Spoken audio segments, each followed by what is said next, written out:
একদিন একটি লোহার টুকরার সাথে একটি সোনার টুকরার বন্ধুত্ব হয়। দুজনের মধ্যে কথা বলার সময় সোনার টুকরাটা বলে, দেখো বন্ধু, তুমি তো লোহা আর আমি তো সোনা, তোমার আমার মাঝে কতটাই না পার্থক্য। আমাদেরকে ব্যবহার করার জন্য মানুষ কত রকমই না আকার দেয় আমাদেরকে, কিন্তু তোমাকে যখন আকার দেওয়ার চেষ্টা করে বিভিন্ন রকমের মানুষ, তখন তুমি অনেক শব্দ করো। কিন্তু আমার বেলায় কিন্তু এরকমটা হয় না।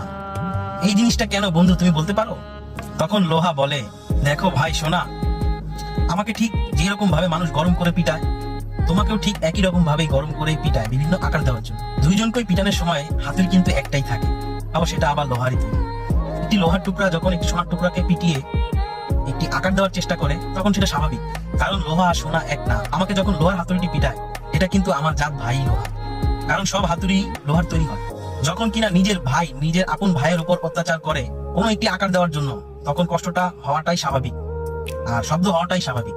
এত শব্দ হওয়ার কারণ একটাই, আপন মানুষের কাছ থেকে যখন কোনো কষ্ট পাওয়া হয়